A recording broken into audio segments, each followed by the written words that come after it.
Ito, sandali. Kuya, nagdodroga ka ba, kuya? Paano masabi? Tinatanong ko nga, nagdodroga ka ba? Idaragtis niyo ako para masigurado niyo. Kuya, kuya, anong style ba yung buhok na gusto mo sanang ipag... Gusto ko kalbo, kaso lang hindi marunong yung nagugupit. Hindi marunong. Magkano binayad mo? Walang bayad-bayad yung kaibigan ko yun. Kaibigan mo. So, mabilisang gupit yan. Paano mo nasabi mabilisan? Kasi, ayan o, di ba? Nakatulog na nga ako sa sobrang tagal, paano mo nasabing mabilisan? Uka-uka eh. Galit ka ba? Eh, hindi po. So, hindi ikaw ang sumaksak. Linawin na natin, hindi ikaw ang sumaksak.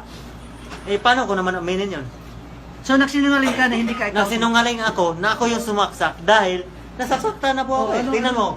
O yan, namamaga yung paa ko. So namamaga. Tingnan mo yung putas ko. Oh, Okay, ayan. tingnan mo, ngayon lang nilulugan. Ikaw sa sarili Yung ko. buhok, yung buhok.